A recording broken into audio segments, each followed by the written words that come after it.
मध्य प्रदेश के लोक निर्माण विभाग के मंत्री राकेश सिंह 26 नवंबर को मानधाता, खंडवा एवं पंधाना विधानसभा क्षेत्र में पहुंचे। ओंकारेश्वर में आयोजित कार्यक्रम में 18.81 करोड़ रुपए लागत के बर्फानी आश्रम से मंदिर पहुंच मार्ग सहित 3 छोटी पुलों के निर्माण कार्यों का भूमि पूजन किया। इस अवसर पर उनके साथ सांसद ज्ञानेश्वर पाटिल एवं क्षेत्रीय विधायक श्री पटेल भी मौजूद थे। आइए देखते हैं इस कार्यक्रम की एक झलक। गौरी पदमासते मेधा सावित्री विजया देवसेना सुधा स्वाहा मातरलो। आदरणीय सुरेश दादा के संक्रांत के साथ इस कार्यक्रम की शुरुआत और इसके बाद माननीय अतिथिगणों से निवेदन है कि दीप प्रज्वलित कर इस कार्यक्रम का शुभारंभ करें।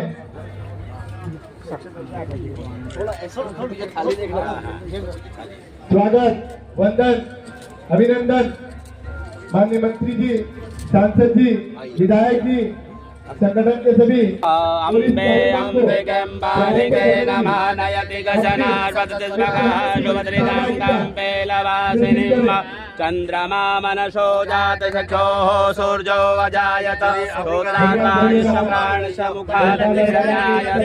हो तो कम से कम कुछ गिट्टी और मुरम ही डाल दी जाए ताकि आने जाने का रास्ता बन जाए। और आज स्थिति यह है कि बताने के लिए काम नहीं है।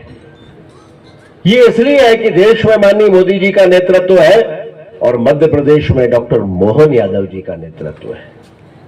और मुझे ये कहते हुए खुशी है कि विकास के काम इतनी तीव्र गति से केवल इसलिए हो रहे हैं कि डबल इंजन की सरकार तो अपना कार्य कर ही रही है, लेकिन उसके साथ साथ भारतीय जनता पार्टी का एक एक जनप्रतिनिधि, वो हमारे सांसद हो, हमारे विधायक हो, हमारे नगर पालिका नगर निगम के अध्यक्ष हो, पार्षद हो, ये सब भी सकारात्मक भूमिका इस दिशा में लगातार निभा रहे हैं। ये आवश्यकता पड़ने पर अपनी मांग रखते हैं। इन्हें लगता है कि तब भी नहीं हो रहा तो अपनी मांग के लिए ये अड़ते हैं और जरूरत पड़ती है तो झगड़ते हैं। और इसी के कारण भारतीय जनता पार्टी की सरकारों में विकास सर्वोच्च होता है। और अब तो हम बहुत आगे की बात कर रहे हैं। विकास हो लेकिन गुणवत्तापूर्ण हो, विकास हो लेकिन स्थायित्व वाला हो।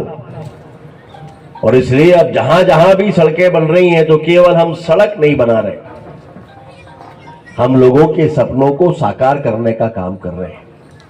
क्योंकि जब सड़क बनती है तो शिक्षा आपके द्वार तक आती है, सड़क बनती है तो स्वास्थ्य की चिंता वो बेहतर तरीके से होती है। जब सड़क बनती है उद्योग, व्यापार, व्यवसाय, इनमें वृद्धि होती है। और इसलिए सड़कें जहां आवश्यकता है वहां समृद्धि का मार्ग भी है। और हमने तय किया है कि सड़कें बनेंगी तो गुणवत्ता वाली बनेंगी।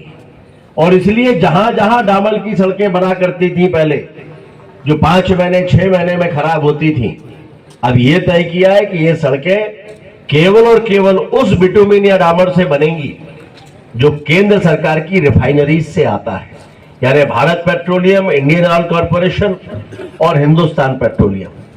और आने वाले समय में ये भी जब बिटुमिन वहां से निकलेगा तो वो भी एक डिजिटल लॉक के साथ निकलेगा। और जहां अनलोड होना है वहां सब इंजीनियर के पास एक ओटीपी आएगा और वो ओटीपी डालने पर ही टैंकर अनलोड हो पाएगा, यानी गड़बड़ी की कोई भी संभावना नहीं होगी। और अब जहां जहां सड़कें बन रही हैं यह भी तय किया है कि 1 मीटर से ऊपर का कोई भी पेड़ होगा तो पेड़ काटा नहीं जाएगा, यानी ट्री कटिंग नहीं होगी, ट्री शिफ्टिंग होगी, पेड़ का स्थान बदला जाएगा। अब सड़कें पर्यावरण के लिए उपयोगी हों, इस दिशा में भी मध्य प्रदेश में हम आगे बढ़ रहे हैं। और इसलिए नई बनने वाली ग्रामीण क्षेत्रों में जो भी सड़कें हैं इनमें प्रत्येक किलोमीटर पर एक रिचार्ज बोर का प्रावधान किया गया है। यानी सड़क के किनारे हर 1 किलोमीटर पर एक रिचार्ज बोर होगा जो बारिश के पानी को जमीन के भीतर लेकर जाएगा, ताकि भूजल स्तर लगातार बेहतर बना रहे, बारिश का पानी व्यर्थ में बहकर नदी नालों से होता हुआ समुद्र में ना जाए। हमारे पूर्वजों ने इसकी चिंता की थी और इसलिए समृद्ध पर्यावरण हमें सौंपा था। अब ये हमारी जिम्मेदारी है कि आने वाली पीढ़ियों को भी कुछ बेहतर हम सौंप सकें, और इसलिए रिचार्ज बोर भी हम बना रहे हैं।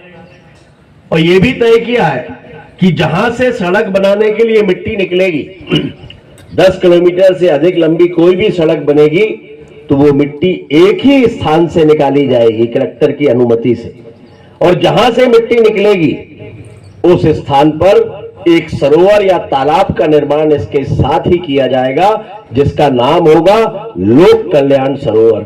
और आपको जानकर खुशी होगी कि मध्य प्रदेश में 500 से ज्यादा ये लोक कल्याण सरोवर बन चुके हैं, और चूंकि अभी एसओआर में सम्मिलित हो गए हैं, निविदा की शर्तों में सम्मिलित हो गए हैं, तो इसलिए जहां जहां भी सड़कें बनेंगी वहां वहां ये लोक कल्याण सरोवर बनेंगे। तो आने वाले समय में हजारों की संख्या में ये मध्य प्रदेश में भूजल स्तर को ऊपर उठाने का काम करेंगे, जो आने वाले कल का एक बड़ा संकट है पानी का, उस संकट को दूर करने में सहायक होंगे। और इसलिए मध्य प्रदेश में भारतीय जनता पार्टी सिंगस्त का आयोजन अपने आप में एक बहुत बड़ा आयोजन है, जो कुंभ के बाद उस स्तर का दूसरा आयोजन माना जाता है। मध्य प्रदेश में मुख्यमंत्री डॉक्टर मोहन यादव जी के नेतृत्व में सरकार लगातार सिंगस्त बेहतर तरीके से, सफल तरीके से पूर्ण हो, उस दिशा में इंफ्रास्ट्रक्चर बना रही है। और आज हम जब ओंकारेश्वर में आए हैं तो प्रभु के दर्शन के साथ साथ हमने भूमि पूजन के कुछ कार्य भी किए हैं, और एक तरह से देखा जाए तो ये भी सिंगस्त के लिए उपयोगी होने वाला है, क्योंकि जब सिंगस्त होता है तो आसपास के क्षेत्रों में भी उसका लोड होता है। और इसलिए आज हमने यहाँ पर रेस्ट हाउस का लगभग 8 करोड़ की लागत का है, उसका भूमि पूजन किया है। लगभग 18-19 करोड़ की सड़क का भूमि पूजन का कार्य किया है।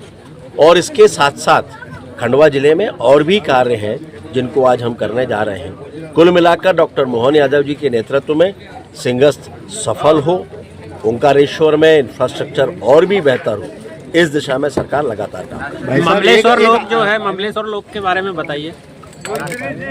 मैं आपसे कुछ कहना चाहता हूँ। ममलेश्वर लोक के बारे में जैसा अभी आप लोगों ने पूछा है, तो अभी फिलहाल जनता के साथ, जनता के सहयोग से जो विकास के कार्य जनता चाहेगी उसके अनुरूप ही सरकार के काम करने की मंशा है।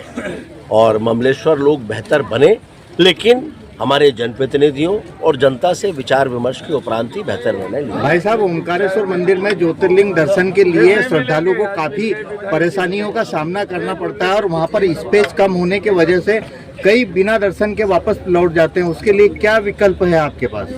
आप ही बता रहे हैं कि स्पेस कम है, तो विकल्प कैसे बनाया जाएगा?